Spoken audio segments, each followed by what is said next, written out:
सभी को प्रणाम, नमस्ते।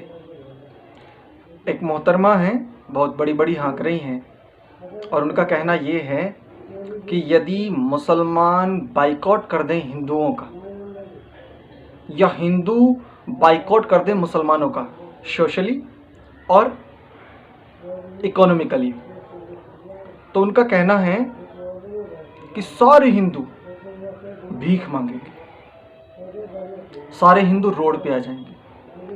और भीख कौन देगा? शायद ये मोहतरमा।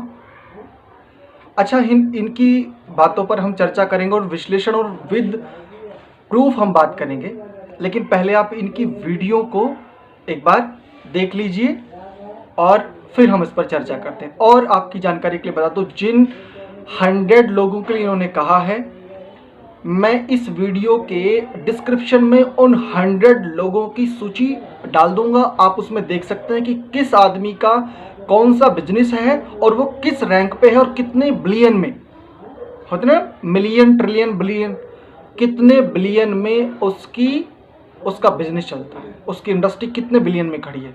और ये जो डेटा मैं आपको दूंगा, ये डेटा एक साइट है फॉर्ब्स, आप वहां पर जाकर के भी चेक कर सकते हैं। ये जो खबर थी जो आज मैंने अखबार में पढ़ी, तो मुझे लगा कि मुंह तोड़ जवाब देना जरूरी है। तो ठीक है, फिर हम तैयार हैं। मैं चैलेंज दे रही हूँ, मैं कह रही हूँ दूर नहीं जाएंगे। सिर्फ एक 24 घंटे के लिए हिंदुस्तान में हिंदुत्ववादी जो है, ये आरएसएस की जो सोच और आरएसएस के जो चमचे बोल रहे हैं ना, वो 24 घंटे के लिए हिंदुस्तान में मुसलमानों से बिजनेस का बाइकआउट करके देख ले कि भूखे मरते नंगे होते हैं कि नहीं होते। वो देश जहाँ से इस्लाम निकला, जिसे हम इस्लाम का सेंटर कहते हैं, सऊदी अरब, जहाँ से कि इस मुल्क में डीजल और पेट्रोल की खरीदारी होती है, आप उसे बंद कर दीजिए। क्या आप सरवाइव कर पाएंगे? और जो तुम्हारे गोबर भक्त हैं, गोबर खाते हैं और जिनके जहनों में गोबर भरा हुआ है, वो तुम्हारी वाहवाही करते रहे। तुम लोग कहाँ से खोद खोद के हमसे बाइकआउट करोगे? तुम्हारे बाइकआउट करने के चक्कर में तुम लोग नंगे हो जाओगे, तुम लोग भूखों मरोगे, तुम लोग भीख मांगोगे अगर तुमने हमसे बाइकआउट किया। तुम्हारी रीढ़ की हड्डी है हम लोग, इस देश की रीढ़ की हड्डी है हम लोग। हमसे बिजनेस चलता है, हम बिजनेस देते भी हैं, हम बिजनेस लेते भी हैं। कपड़े पहनने की तमीज हमने सिखाई है, खाना खाने की तमीज हमने सिखाई है। हमने तुमको बताया है कि शौच करना है तो जाके 4 दीवारी के अंदर करो। तुम लोग जो खुले में शौच करने वाले, तुमको ये तहजीब नहीं कि बेसिक एमिनिटीज क्या होती हैं और बेसिक लाइफ स्टाइल क्या होता है, ये हमसे लिया है तुमने। आज तुम हमारी बात कर रहे हो, आज तुम हमसे कह रहे हो कि बाइकआउट करोगे। तुम लोगों को पता ही नहीं है कि तुम लोग जो बात कर रहे हो वो तुम अपने लिए गड्ढा खोद रहे हो। मैं खुला चैलेंज दे रही हूँ, गूगल पे सर्च मार के देखो, टॉप 100 की इंडस्ट्रीज में कितने नाम हैं जो मुसलमानों के निकल के आएंगे। अगर बिजनेस का बाइकआउट करते हो तो तुम टूटोगे, तुम्हारी रीढ़ की हड्डी टूटेगी, भूखे मरोगे, नंगे हो जाओगे, तुम लोग कुछ नहीं मिलेगा। तुम्हारा अपना कुछ वैसे भी नहीं है। सबसे ज्यादा मुसलमानों के नाम पे जो पार्लर चलते हैं, अब जो जावेद हबीब, इट्स इंटरनेशनल ब्रांड, उसके अगर पार्लर्स में आप देखो तो तुम ही लोग बैठे रहते हो, तुम्हारी ही औरतें जाती हैं। हमें अल्लाह का शुक्र है, जरूरत ही नहीं है, हम लोग जाते भी नहीं है। बात करनी है हमसे तो बड़ी बात करो। हम लोग बड़े लोग हैं, हम बड़ा ज़र्फ रखते हैं। शपथ लेते हैं कि आज से हम हिंदू किसी भी मुसलमान दुकानदार से किसी भी प्रकार का सामान का खरीदी बिक्री नहीं करेंगे। आज से हम हिंदू किसी मुसलमान व्यक्ति को अपनी जमीन लीज में या बिक्री नहीं करेंगे। हम सभी यह निर्णय लेते हैं जिसका हम सभी जीवन पर्यंत पालन करेंगे। भारत माता की जय। बोलिए जय जय श्री राम। अगर आपको बाइकआउट करना है तो आप बड़ी बड़ी चीजों का बाइकआउट करें। देखिए, एक बात सुनिए, हिंदुस्तान का बॉलीवुड चलता है जिसमें कि 2 बड़े नाम आते हैं, साजिद नाडियावाला और रेड चिलीज, जो शाहरुख खान की है। और उसके बाद जितने बड़े बड़े सुपर स्टार्स हैं जिनकी फिल्में देखने के लिए ये थिएटरों में मरते हैं, टिकट लेते हैं, उनका बाइकआउट कर दीजिए। हिंदुस्तान की टॉप इंडस्ट्रीज की अगर मैं बात करूं, जिसमें कि मैं 100 नाम गिना सकती हूँ, लेकिन मैं आपको 2-4 नाम गिनाऊंगी। हिमालय, विप्रो, अजीम प्रेम जी। अगर आपको लगता है तो आप करके देख लीजिए कि बाइकआउट करने से क्या होगा। आप मरते हैं या आप जीते हैं, आपका काम चलेगा या नहीं चलेगा, दूर तक ये तो बहुत ही दूर की बात हो गई कि आप छोटी मोटी किराना दुकान और प्रॉपर्टी बंद कर देंगे, उनकी डीलिंग्स बंद कर देंगे मुसलमानों के साथ। बात करनी है हमसे तो बड़ी बात करो, हम लोग बड़े लोग हैं, हम बड़ा ज़र्फ रखते हैं।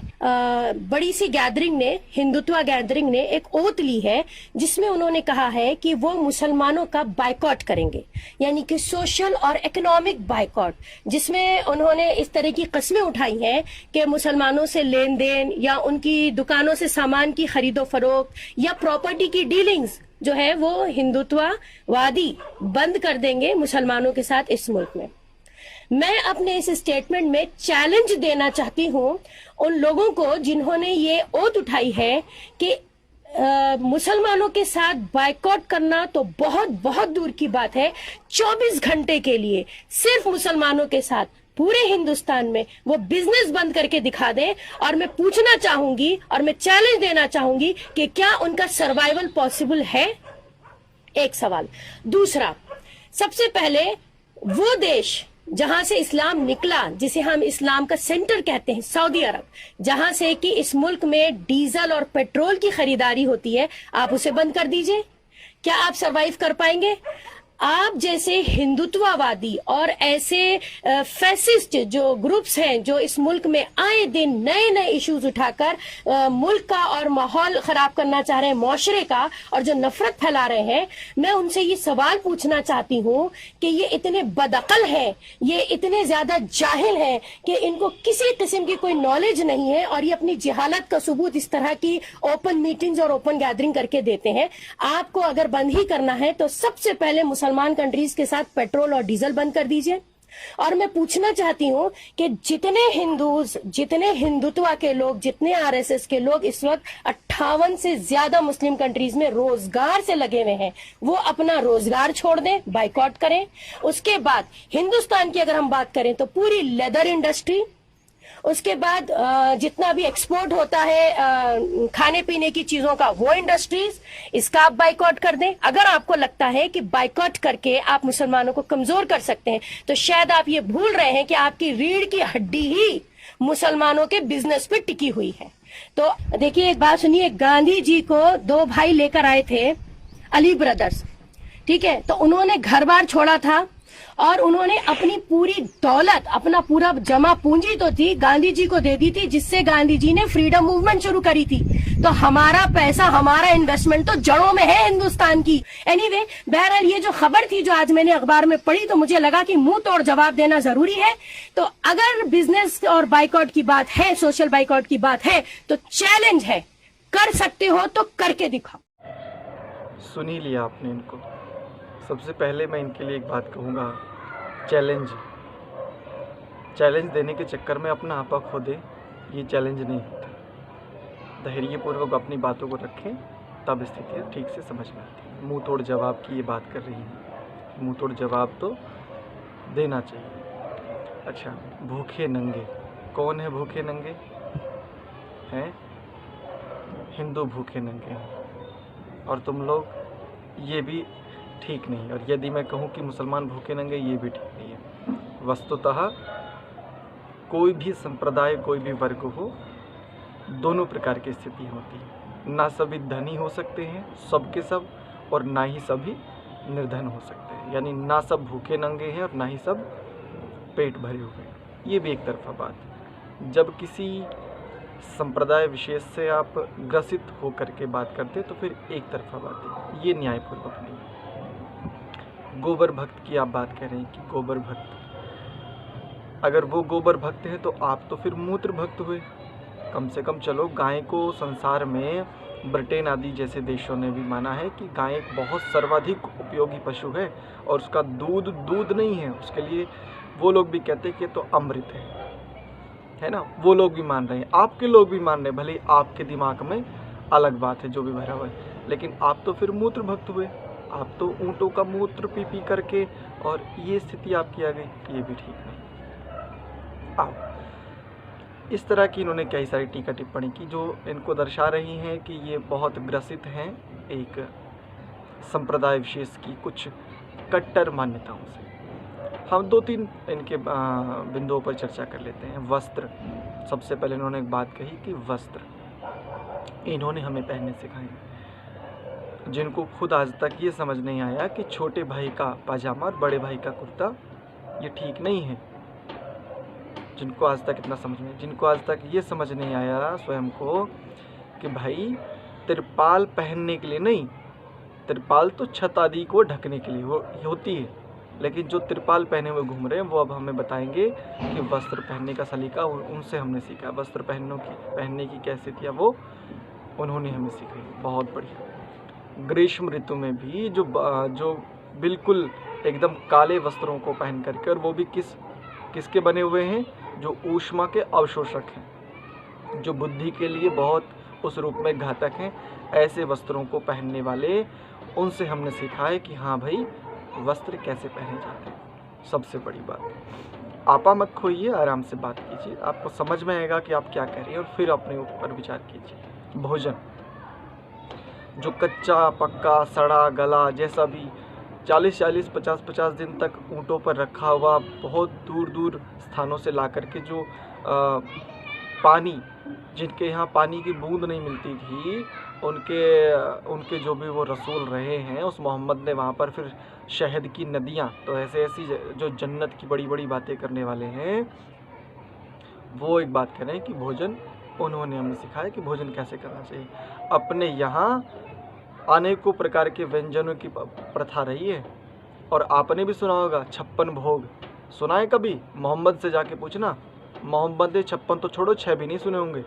उसने तो गोश्त और इसके अलावा बस यहीं तक सिमट के रह गया, है ना। अपने यहाँ 56 भोग, ये तो प्रचलित है ही। अच्छा, आप लोग सिखाओगे हमें, तुम बताओगे कि हमने भोजन तुमसे सीखा है, भोजन करना तुमने सीखा है। आज तक तुम्हें ये सहूर नहीं आया, आज तक तुम्हें इतनी तमीज़ नहीं आई है कि इस समूचे ब्रह्मांड ने, इस यूनिवर्स ने मनुष्यों के लिए बहुत सारे पदार्थ बना करके दिए हैं। मैं ये नहीं कह रहा हूँ आप ही, लेकिन जिस मानसिकता से ग्रस्त होकर के बात कर रही हो, तुम्हें आज तक, तुम लोगों को, और जो भी लोग मांस भक्षण करते हैं उन लोगों को आज तक इतना शऊर नहीं आया, उन्हें इतनी बुद्धि भी उनकी विकसित नहीं हो पाई कि मांस मनुष्यों का भोजन नहीं है। मांस मांसाहारी प्राणियों का भोजन, जैसे शेर, चीता आदि। तुम लोगों ने हमें भोजन सिखाया। अच्छा, जीवन शैली अब ये हमें सिखाई। बताओ, आश्चर्य की बात है,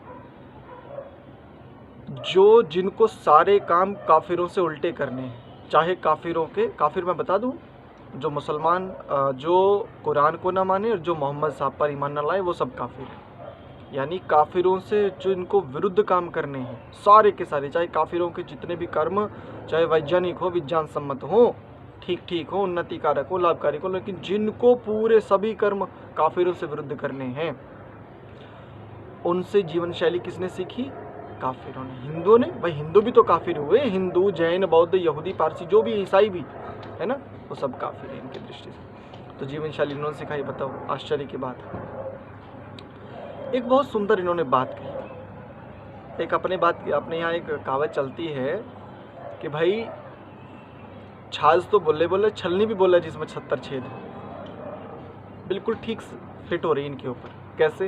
ये कह रहे हैं कि तुम लोग खुले में शौच करते हो, तुम्हें आज तक ये सलीका नहीं आया कि शौच को खुले में नहीं करना चाहिए, शौच को बंद एक दीवार के भीतर या एक उसके भीतर करना चाहिए। मैं जिस गांव से हूँ, मेरे गांव में 85% लगभग मुसलमान हैं, और बचपन से मैं इन लोगों के बीच पला हूँ। मैं बताता हूँ मोहतरमा, ठीक से आकलन कीजिए, ठीक से झांकिए अपने लोगों के घरों में, ठीक से, अगर नहीं झांक पाई, सभी की बात नहीं कर रहा हूँ, लेकिन अधिकांश जिनके एक कमरे में 20-20, 22-22 लोग रहते हैं, वो हमें जीवन शैली की परिभाषा बता रहे हैं। वो बता रहे हैं कि उनसे हमने जीवन शैली सीखी। अच्छा, पाखाना सुना है ना मोहतरमा? पाखाना ही होता है ना आपके यहाँ? अच्छा, पाखाना कैसा होता है? 4 ईंट इधर और 4 ईंट इधर, और बीच में वो बस पूरा का पूरा ऐसे ही, कोई शीट नहीं होती। आप सोचिए कि वो जो जैसे अपने यहाँ लैट्रिन शीट होती है, ऐसी शीट नहीं होती, केवल फर्श है, और फर्श के ऊपर 4 ईंट इधर खड़ी कर दी, 4 ईंट इधर खड़ी कर दी, और वही मल पड़ा हुआ है।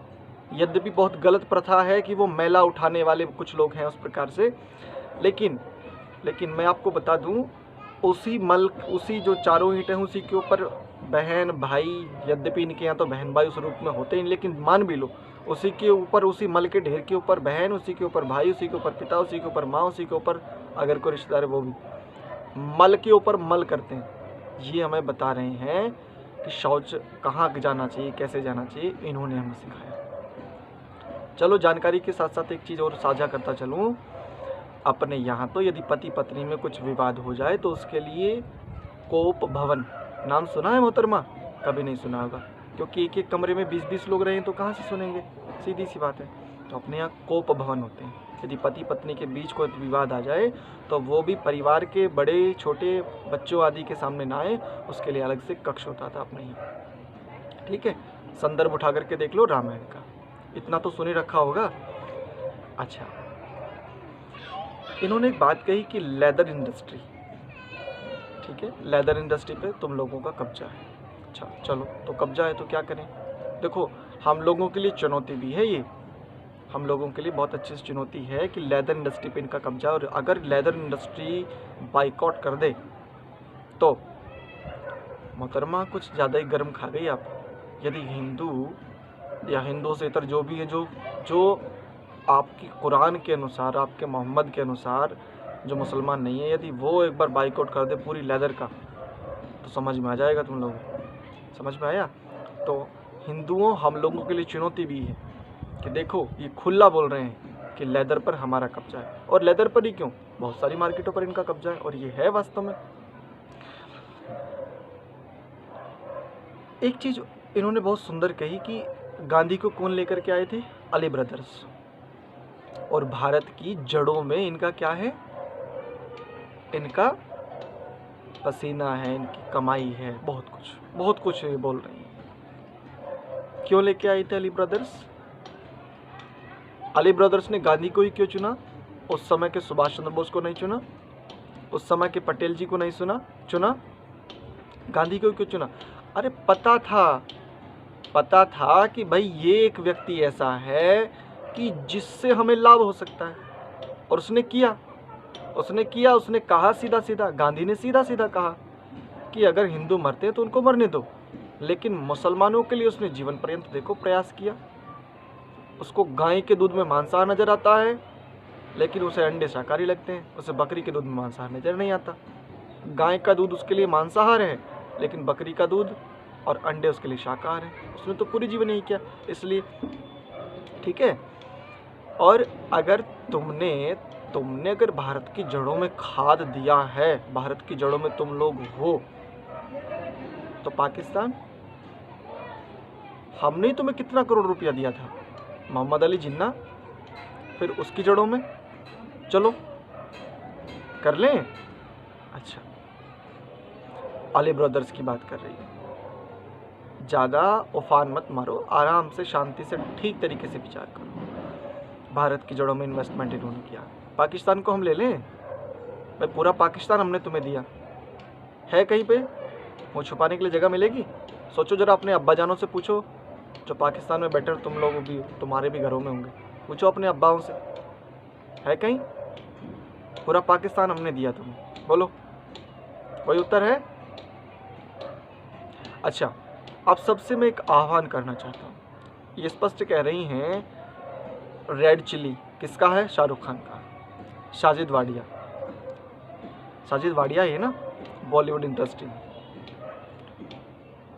सबसे पहले विचार अपने आप कर लेना, मैं कुछ नहीं कहूँगा। लेकिन मोहतरमा, आपकी जानकारी के लिए बता दूं, पिछले कुछ ही दिनों में शाहरुख और इन लोगों की फिल्मों का हिंदुओं ने, सभी ने नहीं, बहुत कम लोगों ने बहिष्कार किया था।